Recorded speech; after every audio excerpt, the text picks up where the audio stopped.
Hello, and thank you everyone for tuning into this special session to hear from leading experts Rebecca Randell and Bridget Sopeña of the Gatorade Sports Science Institute as they share career advice, provide best practices to foster mentor relationships, and give some tips for getting your foot in the door.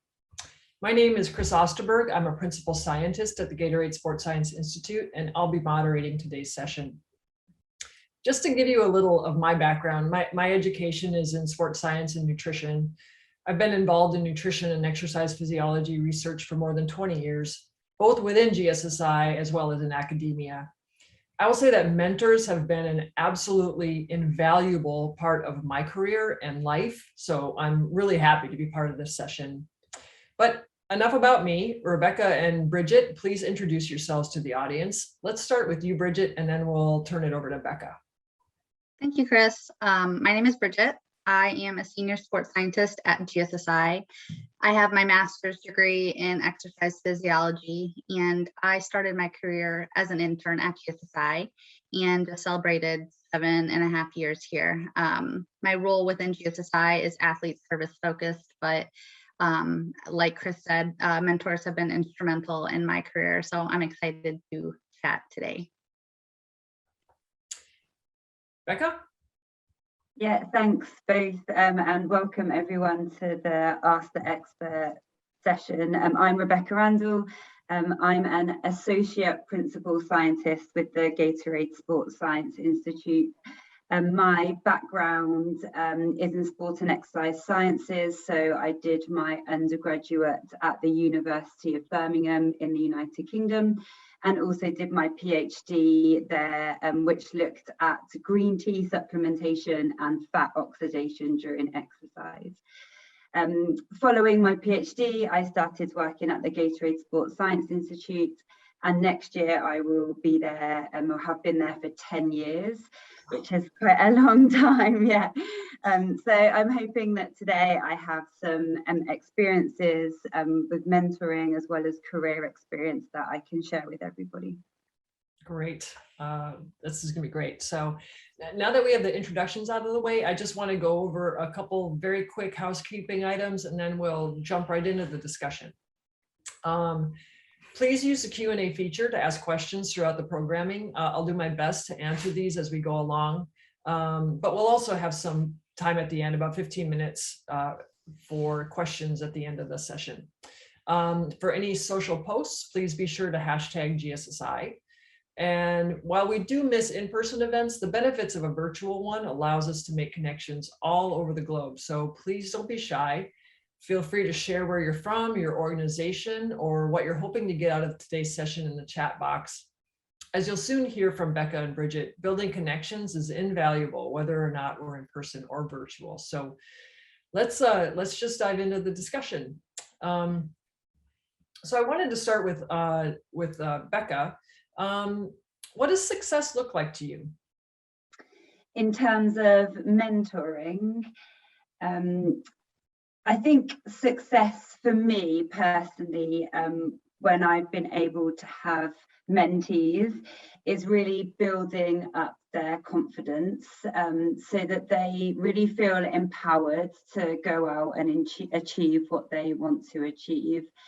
I've been lucky enough to have mentored / manage about 5 placement students at my time at GSSI. So these students are a paid intern, and they've completed 2 years at university, then they come to us to work with us for a year. And it's been one of the most rewarding parts of my job, because I've really enjoyed nurturing and teaching these students and seeing the transformation at the end of their placement. And I think success in this capacity has been what the students have gone on to achieve, not only in their placement, but also afterwards. And I've been able to see their journey and been part of their journey.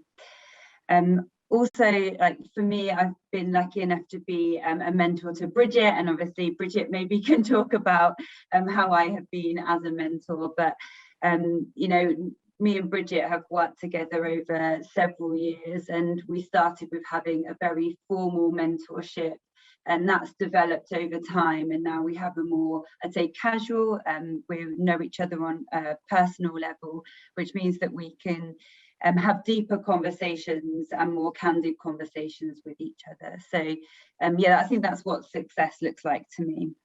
Yeah, that's great. Bridget, did you find that an internship enhanced your opportunities and contributed to your career success?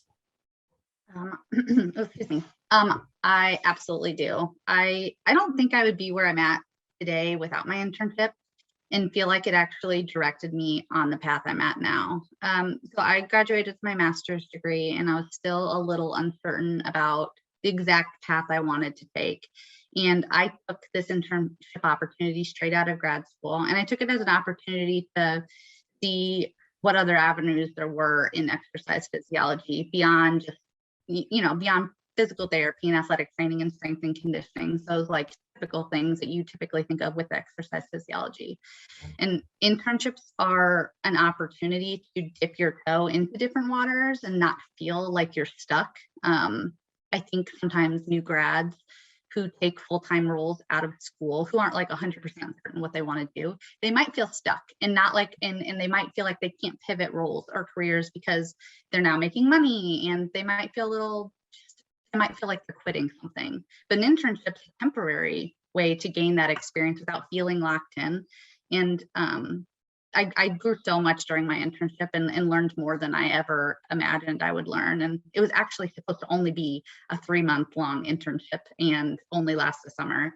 But I found a home within GSSI, and I actually requested to extend my stay. And now 7.5 years later, I'm a senior scientist, and I'm not sure where I would be if it weren't for that internship, honestly. Yeah. Yeah. And I just think you can't underestimate the people that you meet doing internships. It's really valuable. During any part of your career, like the people that you meet, like the network that you have, really does help you find that path. It does. Yeah. Life is who you know. It is. Becca, so what does effective communication look like to you? How do you go about effectively communicating? Yeah, and before I answer that question, I have got the chat open, and I've seen that someone is from Loughborough University in the UK. So I'm glad that someone else is awake with me at 11 o'clock tonight. So kudos for you for joining the call. But yeah, going back to your question around what does effective communication look like? I think this is something that I have learned over the last few years, and I think actually during COVID as well, as we're more virtual and we have to rely on different types of communication, and we don't have that body language. And I think communication is so important, and obviously we have to have that awareness of how things are communicated and what we do communicate, but I do think that having open communications is so important, especially when working with a team. And by that I mean communicating information, thoughts and ideas at every step of the way. So if that's in a group project, communicating what's happening, how things might have changed, if people have ideas and how that could change the group or the way the group are going. And it could also be that if information is being filtered down from someone that's much more senior than you, you've got to find a way to communicate that to your peers or to other people that you work with.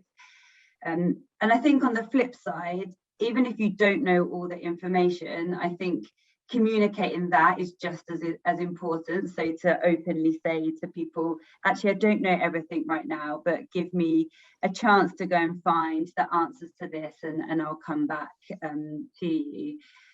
I know we haven't been able to do much of this recently, but effective communication can also be non-verbal. So listening to others is an important part in communicating So showing interest in what other people are saying and being attentive, whether that's just like nodding along when someone is talking. And showing empathy can also go a long way. So that was quite a long-winded way of saying what effective communication for me looks like. Becca, I think that's a great point, because I think so often we think of effective communication is in our verbal and written skills, and so much of it is in our listening and empathy skills. So that's an excellent point. Thanks for mentioning that. So Bridget, what are some of the characteristics you think somebody should look for in a mentor? Piggyback off of that, probably the first and foremost is like being a good listener and just a sounding board for the mentee. And like, I know this is Becca for me, and a lot of times I will go to her just to like hear me out, and just to have someone to listen to me and to be that sounding board. I think that's one of the most important things as a mentor. Also someone that's non-judgmental as well, that can just listen to you and kind of have a unbiased opinion, and will listen to you. Someone that you won't feel judged with, I think, is really important. And someone that's honest and candid with you, respectfully, of course, but that will sometimes tell you maybe what you don't want to hear, and will have that honest feedback for you that you might need. And it could be feedback that you need to hear too. It could be positive feedback as well that you also need to hear. It's just having someone that's in your corner that will be that person that will give you that honest and candid feedback that you might need. Yeah, that's great. Rebecca, what's the best piece of advice that you've ever received? That's pretty a broad topic, but yeah. Did you narrow it down to a few pieces maybe? It's a really hard question, and luckily this one was pre-prepared, because I had to really think about it. And I thought about, and some people on this call might have read it, that there's a book called The Chimp Paradox by Dr. Steve Peters, and there was one section in that book that says about having a stone of life, and you write that your values on that stone and what your principles are. So whenever you're unsure, you always look back on your stone of life and make sure that you're sticking by them. So around, I guess, being like true to yourself and having that stone for life with my morals and my principles written on is something that I stick by. So maybe not a specific piece of advice, but something that I always think about if I'm, think I'm getting a bit off track. I'm thinking, is this really like what I believe in, and should I be doing this? And so yeah, I always think about my stone of life. Yeah. And then I think as I've got a bit older, and I don't know who first ever said this to me, but I do like the saying of don't sweat the small stuff. And I think, and I really don't know who said it, but I think so often we can really overthink and get wound up by the smallest of things, and then they become massive because we've built them up. So I do, and I think I've probably said it to Bridget before, or to other people that I've mentored, but I'm like, hey, let's not sweat the small stuff here. Let's just get on with it, and then we don't make sure that they don't get built up. Oh, that's awesome. Yeah. So, Bridget, once you identify somebody that you click with and you think you'd like them to become your mentor, do you have any advice on how you would go about asking them to mentor you? Yeah, so I think every situation is going to be different. I think it depends on who the person is, but I think sending an initial note or scheduling some time to have that initial conversation is important. And within that, I think you want to just clearly articulate what you have in mind and the guidance you're seeking, and what the purpose of the mentorship will be. Like, is there a particular aspect of that person's job or personality that you're seeking to follow? Is there specific advice that you're wanting to learn from them? It doesn't have to be like an exact roadmap, of course, but I think being clear about what you're wanting to gain from the mentorship and why you chose them is really important to communicate from the get-go. And then also just being mindful of their time.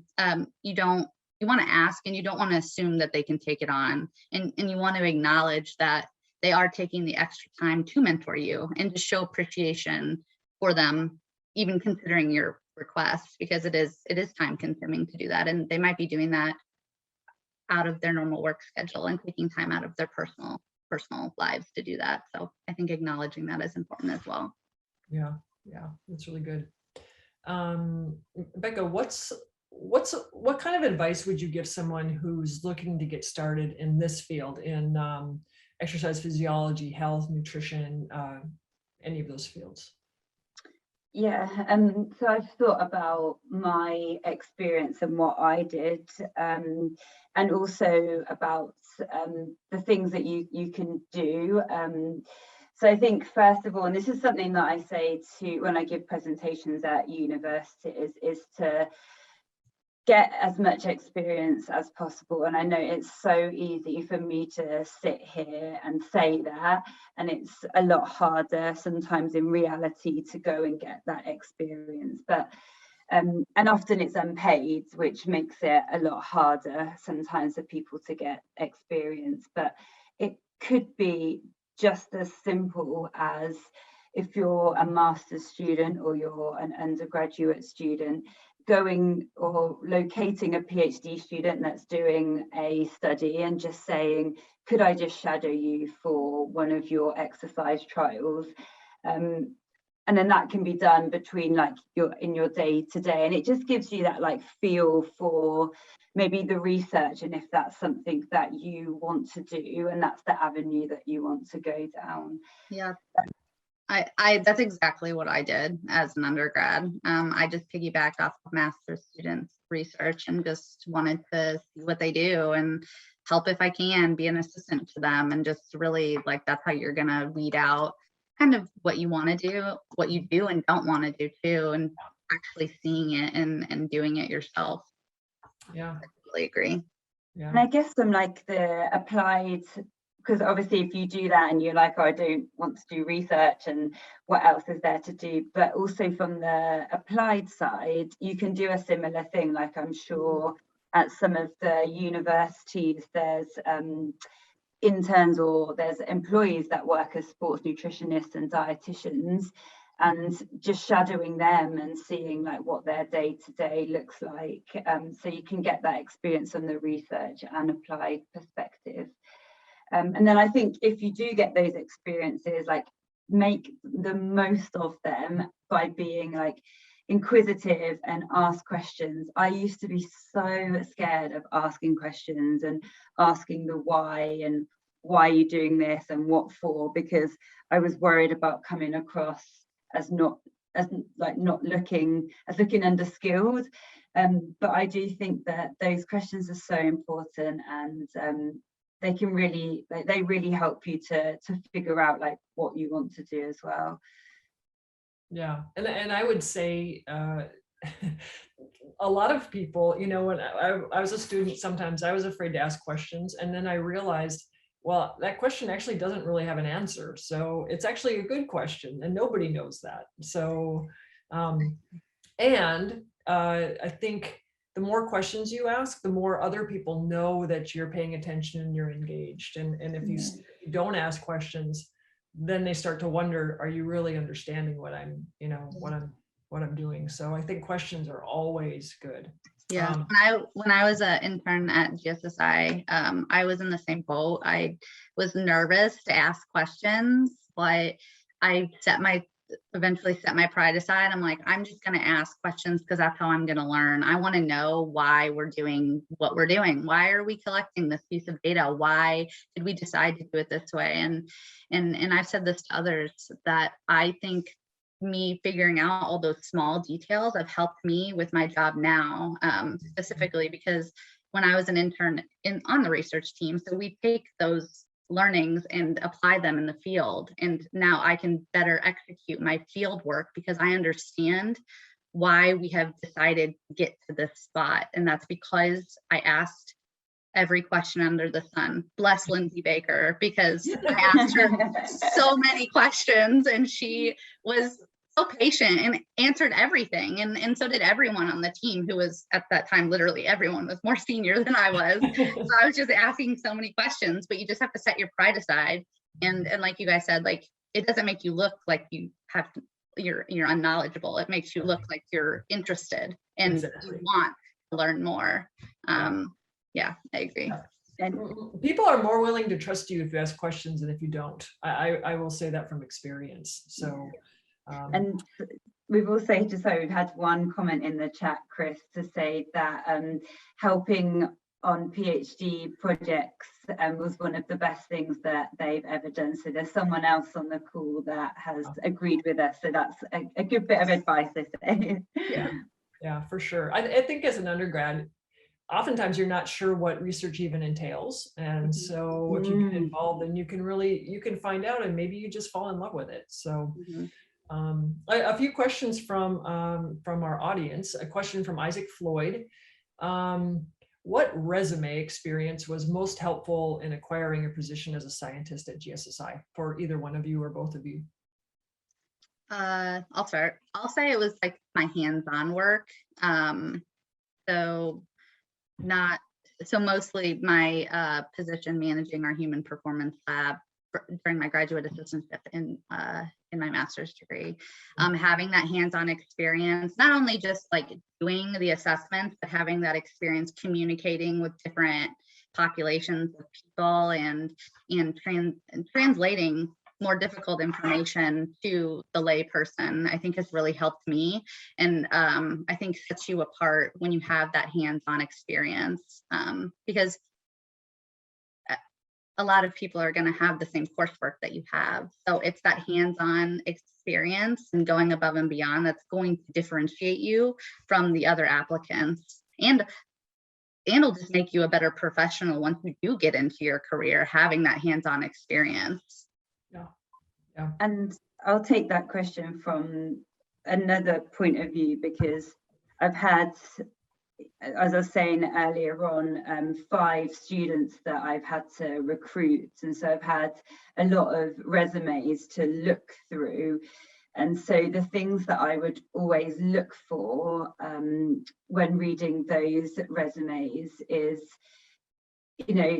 is even things like, if you're part of a sports team, have you taken on a role in that sports team? For example, you're the chair of the sports team, or you do even like the social secretary, like any of those kinds of jobs or roles. They show like your willingness to do more and the experiences that you get from doing those roles, which also do apply to day-to-day job roles.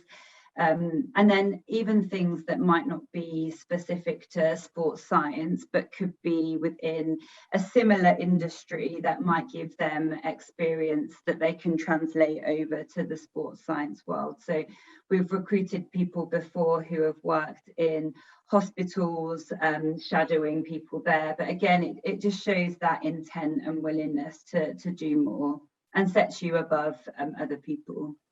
Yeah. That's a great answer. Here's another question from Mike. What would a larger company like Gatorade look for in bringing on a mentee or an intern, maybe?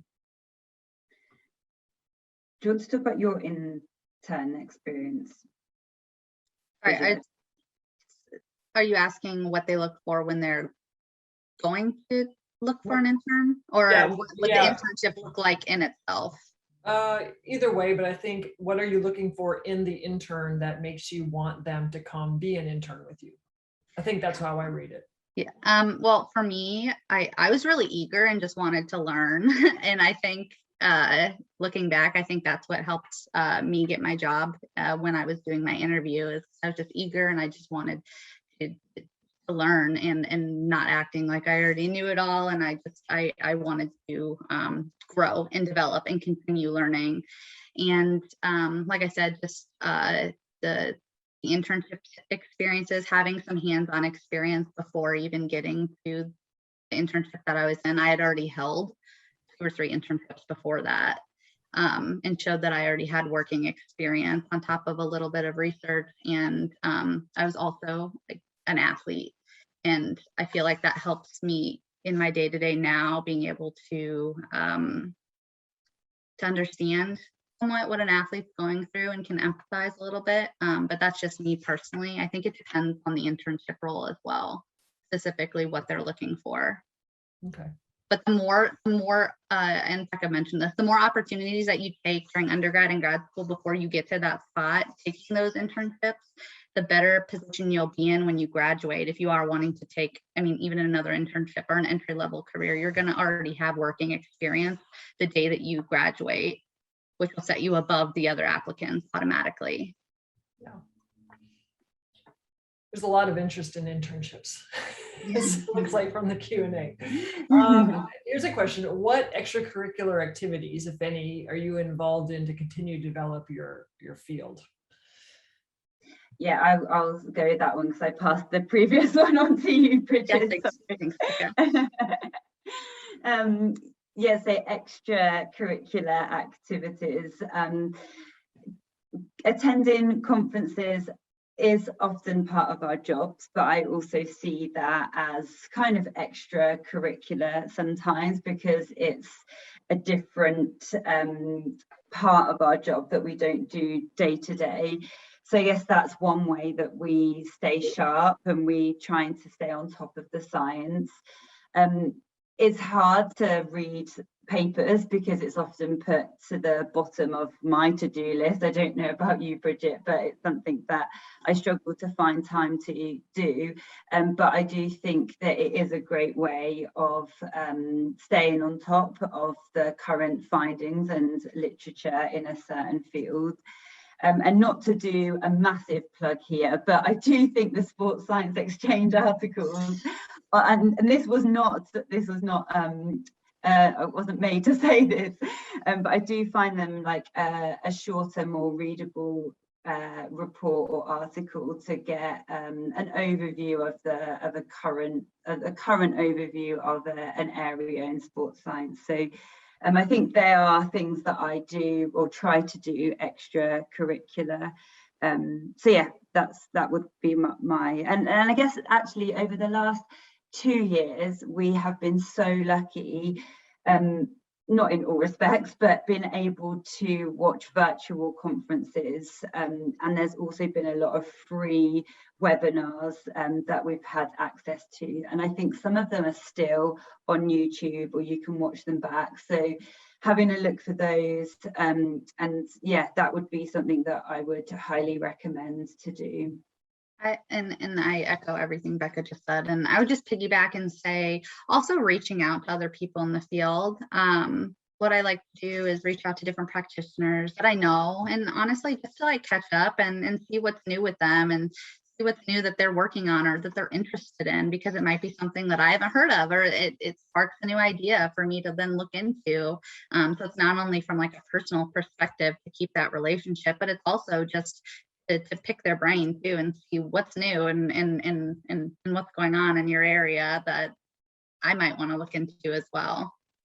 And naturally, now you're saying that, and as things are slightly more opening up, networking is a great way of getting those, you know, smaller conversations over a coffee, over glass of wine. I don't know what your preference is, but yeah, having like more intimate conversations with the network and building that network, so then you've got people who you do feel more comfortable to go to and to ask questions about.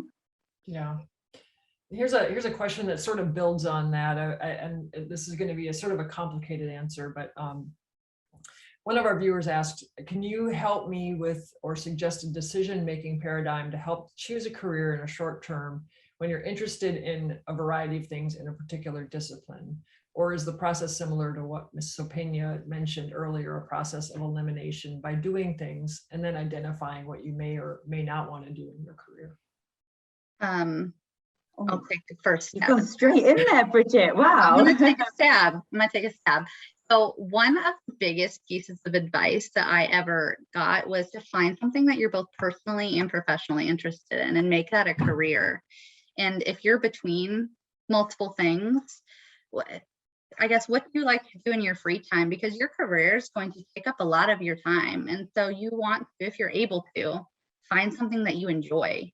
And if you're between two things, which one do you enjoy doing more? Which fulfills you more personally and would be more related to what you would do personally? Like for me, it was kind of a no-brainer to go to GSSI. I had opportunities to go start a full-time career elsewhere, but I chose an internship instead because that's where my personal passion side more, and I knew I would be more fulfilled and it would make an impact in my life more long term. So I was trying to think of it as a long-term investment, honestly. But I was an athlete. I'm at home on the field. I like exercise. I just feel at home in sport and exercise, and I like research and I like science. So it's really like I like all those things normally, and I bundled it up and found something that I like, that I actually enjoy doing. So that would be probably my biggest piece of advice, would be to evaluate those different options that you have and see what fulfills you most personally, because you're going to spend a lot of time working in your life, and you don't want to hate what you do. That's really important. It's actually so interesting you said that, Bridget, because I had a very similar conversation with some friends at the weekend, and we were talking about like what we do in our free time and how that should be related to our job. So you just said exactly what we spoke about. But then I think also, there's no harm in doing something for a while and, seeing, and then when you're in that current job, other opportunities might open up and you might learn about other jobs that are available and then move. So it's not like you do one job and that's it, you stick in that area. Obviously you could do that for a while and then you can move once you learn and once you change and your priorities or your interests change as well. But yeah, that advice that you gave at the beginning, Bridget, I think is a great way of looking at it. Yeah, I think it's a great piece of advice too. So here's one from an anonymous attendee. How do you continue to motivate your mentees on a regular basis, especially during challenging or difficult times?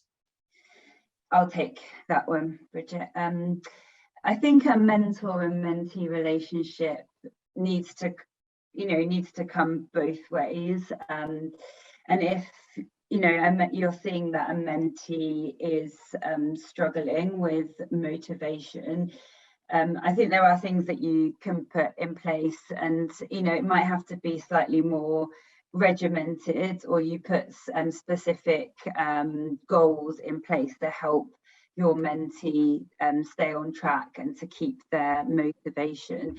And I've done that in the past with some of the students that we've had working for us, and I've said, it's a piece of work or something that they don't feel that motivated about, and I just say, put some goals in your diary, and tell me what those dates are, like when you want to achieve those goals. And then I think it holds them accountable to something. So I'm not necessarily going to be like, oh, why have you not delivered this on this day? But if they're thinking, oh, Becca knows that I should have done this by now, it helps them stay motivated. And then I think also as a mentor, you can find a common ground or something new that does motivate your mentee, and then you talk about that area of interest, and you might find something that they could do, and you work together on a plan so that they can go down that route and they can get more experience in that area. Yeah, that's excellent. Accountability is good. It's like having like an accountability buddy with working out. When someone else knows your plans and you say them out loud, it makes them kind of more real. And although you're not actually letting them down, you'll maybe feel like you are if you don't like make progress on that or accomplish that or whatever. So I 100% agree with that. Like if you were going to tell me you were going to work out, Bridget, like I wouldn't hold you accountable, but then I'd say, oh, how was your workout today? And then you'd be like, oh, You know, you have to answer. I have to work out because I told Becca I was going to work out today. She's going to ask me about it. Exactly. Here's a question from Kevin Lures.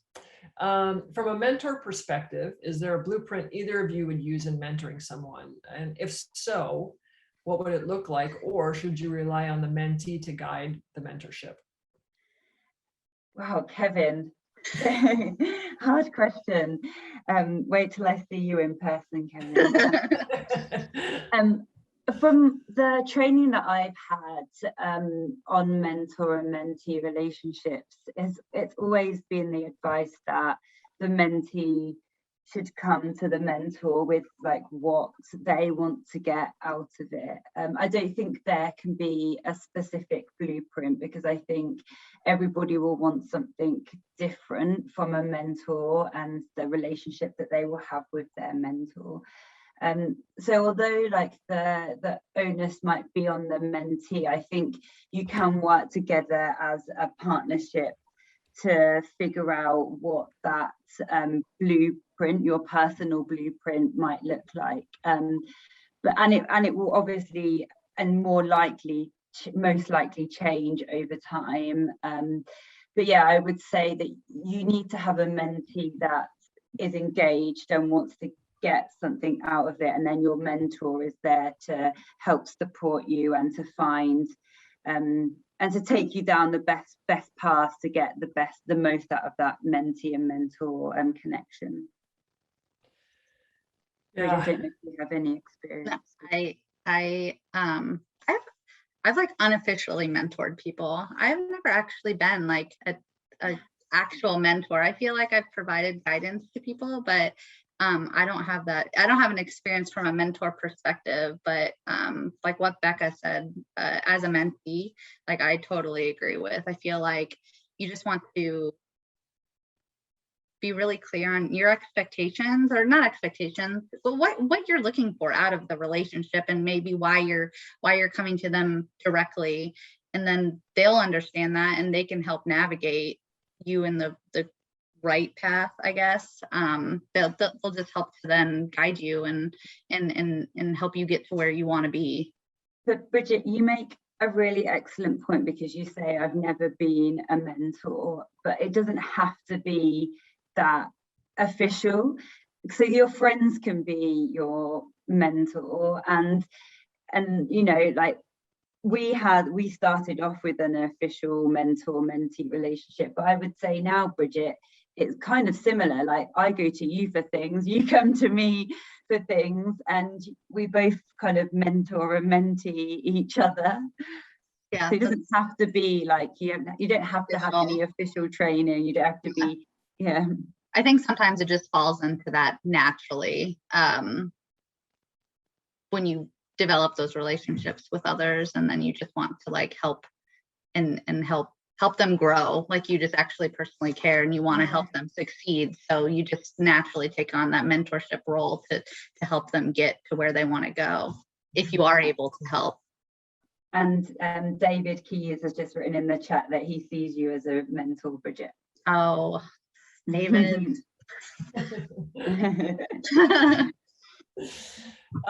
Here's a question from Clarissa. This is a good one.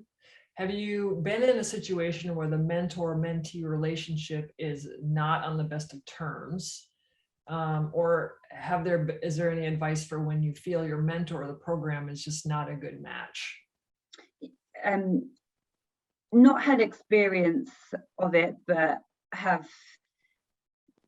do know situations where it has happened, and I don't think there's anything wrong with that. I think sometimes you just may not click, and it's not the best relationship between the two people. And as I said, there is absolutely nothing wrong. And I think even just meeting someone once or meeting them twice and having that new network with them, and then realizing that, you know, I don't think I'm going to get anything else out of it, that it's completely fine for that relationship and that partnership to finish. And I think, you know, a good mentor would maybe set that expectation at the start and say, you know, let's try this, let's be candid, let's be open with each other, and if it isn't working, like, that's fine, and we'll make sure that we ticked off what we needed to tick off, and we'll end it there.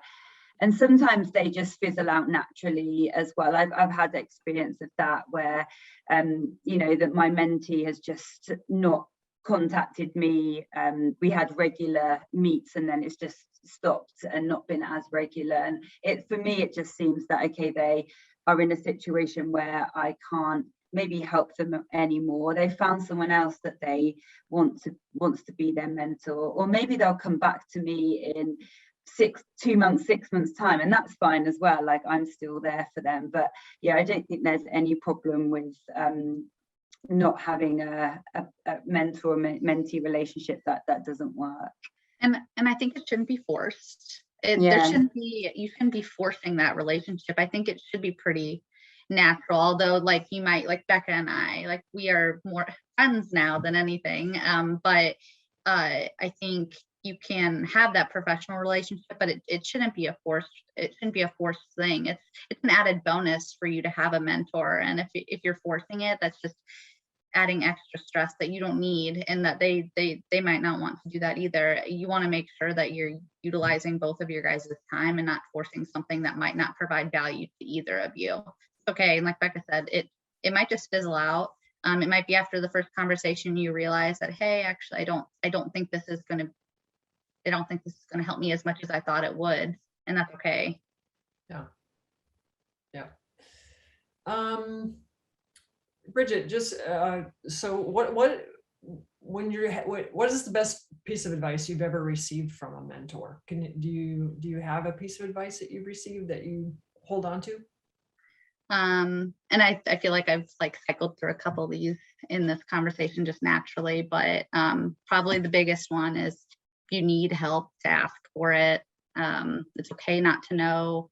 It's okay to need help and need support. I think new professionals can sometimes think like appearing like they know everything will make them seem like better or more prepared, but it doesn't. I asked so many questions, as I said, when I was early in my career, and I still do, and that's made me into a better scientist. Try to find a job you enjoy. Take your personal interests and turn it into your career if you can. Yeah. And just be yourself. Don't try to be someone that you are not, and because people see through that, and you don't want to start that off. Be authentic to who you are, and people will appreciate that. Yeah, that's good.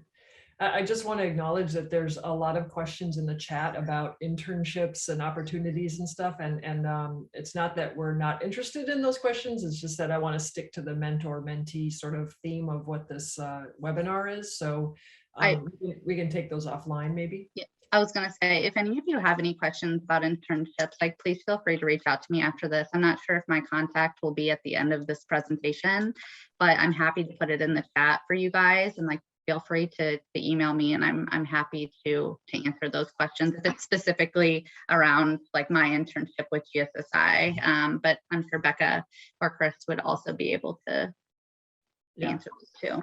And when it comes to jobs or internships or whatever, just we'll connect with you offline. But I'm going to try to keep this on the mentorship track here. Becca, what would you say is the biggest time commitment if somebody wants you as their mentor and you accept that mentorship? What kind of time commitment are you going to expect from that? I'm going to sound like a scientist here, because I feel like whenever scientists get questions, the first thing they respond with is, it depends. So it depends. And I think that's, setting that expectation up at the beginning between you, so that you know what the time commitment will be. is completely up to you, but you need to make sure that both parties are on the same level, so you know that you've got the same expectations, and also so the mentee knows like how much they're going to receive and how available you will be for them, and then the mentor knows how much they can give. And so in my experience, I've had like a call every month, and that might be that call, and then there might be some follow-up work that I might give the mentee to do in between, and obviously it's extra work, so you need to make sure that they have the time to be able to do it. So yeah, not to skirt around the answer there, but it really does depend, but as long as both people have that expectation laid out up front, I think is the main thing. Yeah. So just some questions from both of either one of you can answer this. What role would you say, you know, some of this is obvious, but what role does your education play, and what are your beliefs about getting more degrees and getting more education, and what part has that played in the success that each of you have experienced? I'll start. Okay, yeah, I'm sure it's similar to you. I think I would say in our line of work, it's not necessarily required to have a higher education. We have very successful scientists on our staff who started off with their bachelor's degree and have their bachelor's degree. But I do think a master's or PhD provide you experience that an undergrad degree does not. Most of my hands-on experience was during my master's degree, and I feel like I was better prepared to enter this field because of those experiences. And I feel like you have more experiences managing your time and just being organized, and probably more problems that you're going to face. So like dealing with those and getting through them and powering through them like you might face with your career, I just feel like it helps prepare you more for like real life versus like what an undergrad career may do. But I don't think it's necessarily a requirement. I think if you do have a bachelor's degree and you have the experience to go along with it, that can also be extremely valuable, like those internships that we were talking about. I'm gonna say it again, it depends. It really depends. You stole loads of my answers there, Bridget. No, it's fine. It just means we think the same. But yeah, I was gonna say that you learn a lot of different life skills from doing a PhD specifically. I actually didn't do a master's, but I know that there's similarities, especially when undertaking a research project. And so for that, for example, I learned time management, as you alluded to, Bridget, the organisation. You also mentioned that being proactive, because you often have to do the work yourself and you're not forced or you're spoon fed what you have to do. You've got to actually be the one that's proactive and go out there and start it. And then problem solving is a massive skill that you learn when you do a PhD. And I think one of the things that I probably didn't appreciate at the time of doing my PhD, which has taught me a lot now, is one, being resilient, and also coping with change. And I think in our work all the time there's change, and we have to, you know, be resilient to that and adapt to the change and probably change our thinking and our focus. And definitely doing a PhD taught me those skills.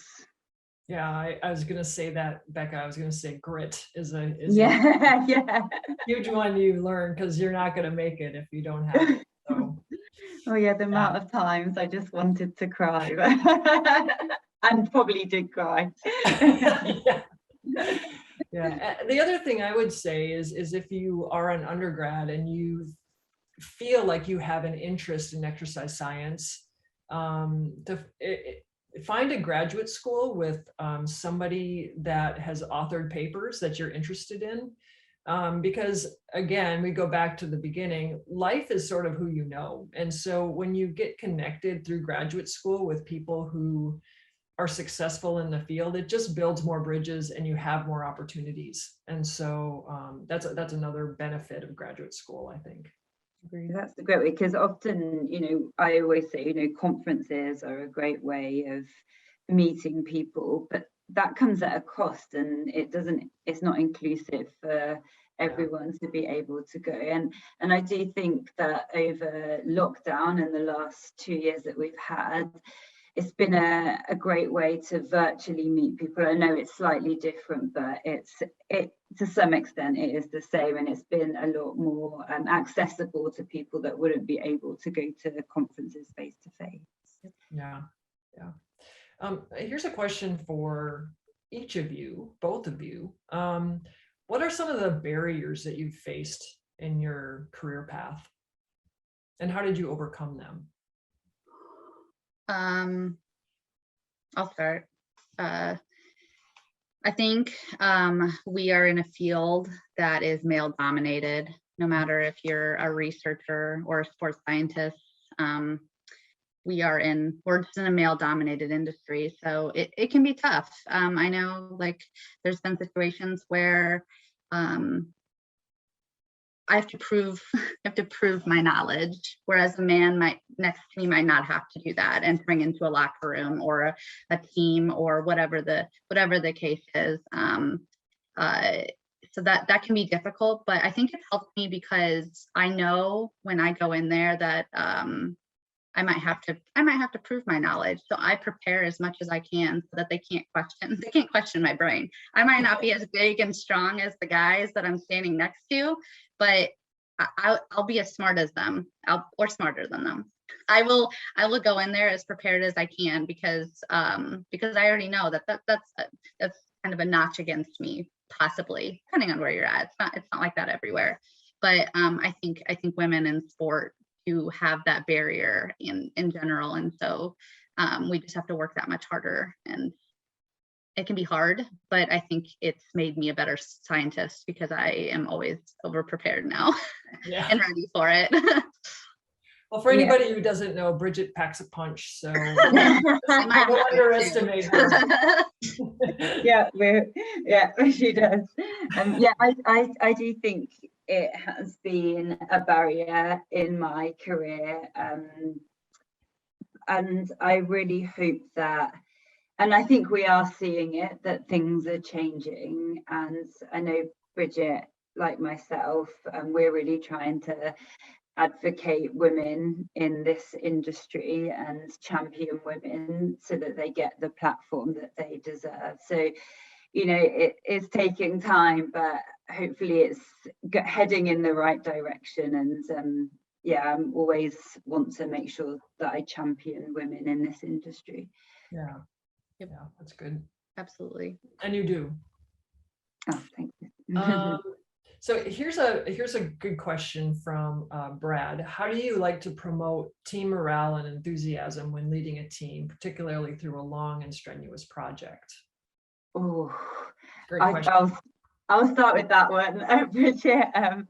I've had experience of that, and it can be difficult. I think it goes back to communication, actually, and communicating to the team what the goal is that you're trying to reach, and how their involvement is helping you get into that goal.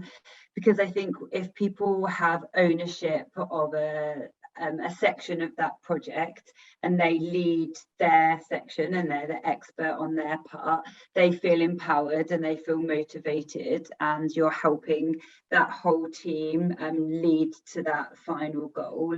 So I think communication in a team is really important. I think that would be my biggest piece of advice to that question. Yeah, that's a good one. Let's see. Do you have any tips on how to stay connected with your mentors or your mentees and maintain those relationships? I would say, I'll take that first. I would say just like checking in regularly, whatever that amount is to you. And that can be, it doesn't have to be like a Zoom call. It can be a text message. It can be an email. It can be a phone call. But I think just having a regular time set aside to dedicate to fostering that relationship is really important. Maybe at first, like what Becca and I did at first, is we had a reoccurring meeting monthly or every other week or something like that. I don't remember the exact time, but then that turned into more, we're messaging each other and emailing each other and texting each other and just checking in, and it became more regular just naturally. But I think establishing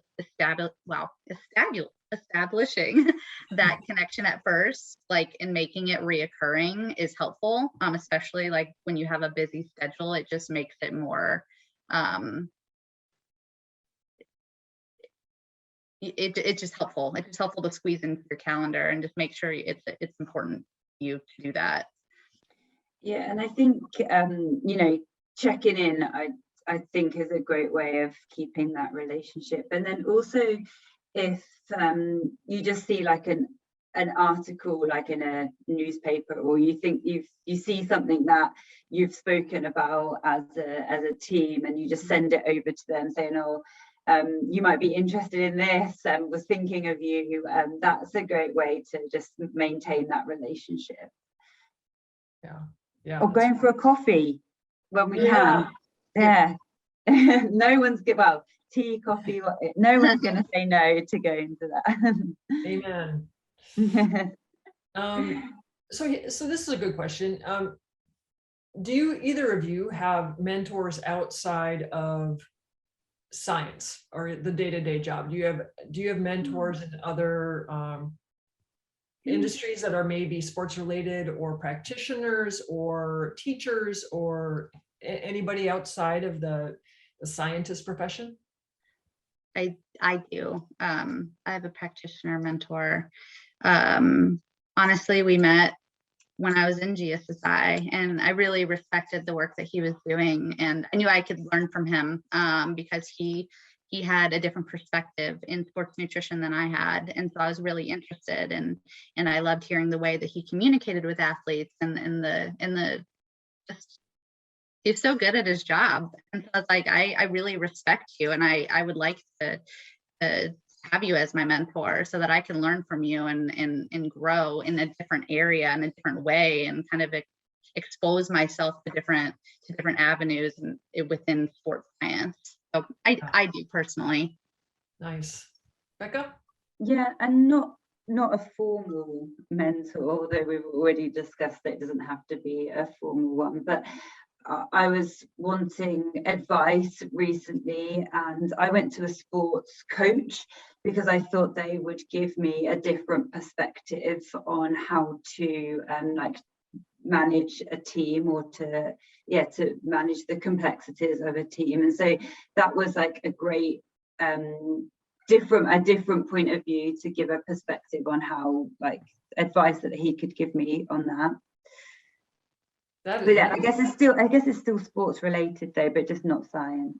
Yeah, mine is still science and sports. Yeah. It's just a different job. It's a practitioner, which is different than what my day-to-day is. So although we might have the same end goal, we have different routes to get there. And so I feel like it's really important to expose yourself to those other paths, because I mean, oftentimes we all, like I said, we all have the same end goal. So it's just, I think it makes you a better scientist and just a professional in general to learn from those other practitioners or working professionals. Yeah, no, I totally agree. I mean, even if it's in sports, it's a different angle. So I totally yeah. Okay, one more question. This is one we probably talk about all the time. How has the COVID or the remote environment impacted your workflow or trajectory as a science team?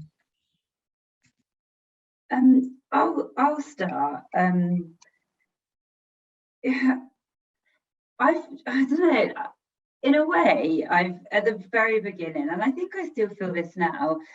I felt a lot more connected to our team, because I live, as you can probably tell, not in the US, I'm in the UK, and going virtual made me able to speak to our team in the US a lot more. Oh, yeah.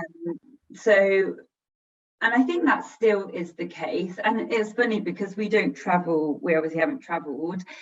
Everybody is often available for a call, although we have a lot of calls in a day. But it means that everyone's there and they're at their desk and they're engaged and they want to talk about the agenda of the meeting. So in a way, I have found it quite a positive one. I mean, I don't know how it might have impacted my trajectory because I have no comparison of what it would have been like if we weren't in COVID or remote working. I guess we haven't been able to do as much service testing, and Bridget, you might be able to speak to that a lot more. We haven't been able to do as much in-person research, although as a team, extended team, we have been able to do some. So that's probably been impacted a bit more. Bridget, I don't know if you want to add anything. Yeah, I actually, I'm sorry, Bridget, I don't want to cut you off, but I think we need to wrap it up because we're at the end of our time.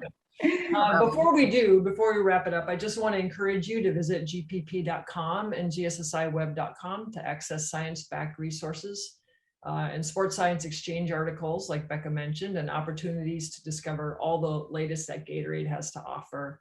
We really hope you enjoyed today's session, and we look forward to all of you tuning in to the second event of this two-part Ask the Scientist Expert Chat series on December 7th from 5 to 6 Eastern. So on behalf of Gatorade Sports Science Institute and Gatorade Performance Partner, thanks. I hope you have a great night, and Becca, go to bed. Thanks everyone. Thank you guys. Good night.